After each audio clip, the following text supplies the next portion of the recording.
Guys, जब भी अर्थ shake करती है यानी कि धरती हिलती है तो उसे अर्थक्वेक कहा जाता है। आपको तो ये बात पता ही होगी। और हमारे साइंटिस्ट लोगों ने हमारी अर्थ पे बहुत जगह पे अर्थक्वेक्स को रिकॉर्ड भी किया है। आपने भी कभी ना कभी इसे महसूस किया होगा।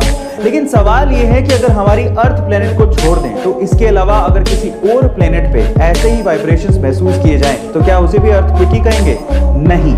आपकी जानकारी के लिए मैं आपको बता दूं कि नासा ने इतिहास में पहली बार 6 अप्रैल 2019 को ऐसे ही वाइब्रेशंस मार्स के सरफेस पे रिकॉर्ड किए थे, जिसे मार्स क्विक का नाम दिया गया था। है ना अमेजिंग फैक्ट? क्या आप इसके पहले तक फैक्ट जानते थे? और अगर नहीं जानते थे तो YouTube पे हमारे चैनल को सब्सक्राइब कर लीजिए, और अगर आप Instagram पे देख रहे हैं तो मुझे फॉलो करना मत भूलिएगा। मिलते हैं अगली वीडियो में। एक 16 साल का लड़का पाकिस्तान के खिलाफ उस वक्त बैटिंग करने के लिए उतरा जब भारत के 22 रन पर 4 मेन खिलाड़ी पवेलियन लौट चुके थे, और उस खिलाड़ी के सामने वकार यूनिस जैसा बॉलर बॉलिंग करने के लिए खड़ा था। अचानक से वकार यूनिस का एक बाउंसर उसके नाक पे लगा तो सीधे नीचे गिरा और उसके नाक से भयंकर खून बहने लगा। फिजियोथेरेपिस्ट ने कहा कि तुम वापस चलो, रिटायर हर्ट हो जाओ, लेकिन उस खिलाड़ी ने कहा मैं खेलूंगा। उसके बाद उसने उसी ओवर में 3 बाउंड्रीज मारी और एंड तक नॉट आउट रह के मैच भी बचाया। खिलाड़ियों ने उसका हौसला देखकर कहा कि भले ही इसका कद छोटा है लेकिन भविष्य में नाम बहुत बड़ा करेगा। जी हाँ, उसका नाम है सचिन रमेश तेंदुलकर। गाइस, कंपनीज में सिलेक्शन किस बिहाफ पे होता है? क्या आपने कभी सोचा? मतलब ऐसी कौन सी क्वालिटी है जो आप में हो जिससे आपका जो इंटरव्यू में सिलेक्शन हो जाए? चलिए मैं आपको बताता हूँ। रीसेंट स्टडी से ये पता लगा है कि कंपनीज के HR आपकी इंटेलिजेंस से ज्यादा आपकी रिलायबिलिटी पे फोकस करते हैं।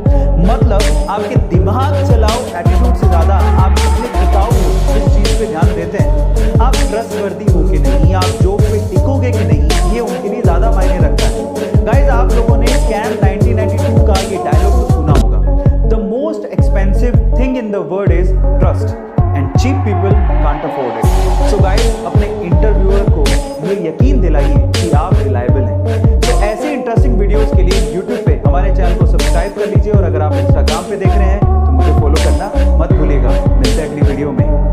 उसे बचपन से ही कंप्यूटर का बहुत शौक था। इस शौक को देखते उसके पिताजी ने जैसे तैसे करके उसको कंप्यूटर खरीद के दे दिया, लेकिन इसके चलते वो 10वीं क्लास में फेल हो गया। लोगों ने तो यहाँ तक कहना शुरू कर दिया जो 10वीं क्लास का एग्जाम नहीं पास कर पाया वो जिंदगी में क्या करेगा।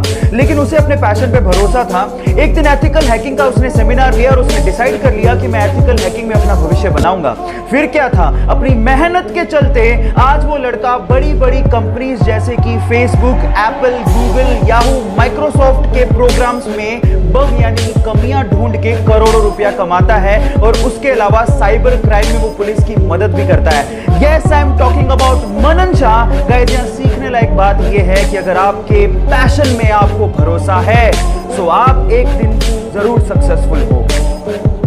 जब वो हैदराबाद जाने के लिए रेलवे प्लेटफॉर्म पे खड़ा था तो पैर फिसलने की वजह से वो सामने से आती हुई ट्रेन की चपेट में आ गया, जिसकी वजह से उसके दोनों पैर कट गए। 2 घंटे तक उसको किसी ने हाथ भी नहीं लगाया, और 6 घंटे की मशक्कत के बाद उसे अस्पताल पहुंचाया गया, जहां पर डॉक्टर्स ने उसकी मां को कहा कि इसके शरीर से पूरा खून बह चुका है, अब वो जिंदा नहीं बच सकता। लेकिन फिर भी उसकी मां ने कहा कि चाहे ये जिंदा रहे या मरे, मैं इसका इलाज जरूर कराऊंगी क्योंकि ये मेरा बेटा है। जैसे तैसे पैसे जुटाकर उसका इलाज करवाया गया। वो जिंदा तो बच गया लेकिन उसने अपने पैर गवा दिए। इस सिचुएशन पे उसके भाई ने उसका साथ छोड़ दिया। लोगों ने उसे भीख मांगने तक की सलाह दे दी, लेकिन उसने कहा कि मैं भीख नहीं मांगूंगा, मैं हार नहीं मानूंगा। उसने जिम ज्वाइन किया, अपनी बॉडी बनाई, वीडियोस अपलोड की, और बहुत सारे लोगों के लिए एक मिसाल बन गया। उसका नाम है देव मिश्रा, जिसने हमें यह सिखाया कि जिंदगी हौसले से जी जाती है।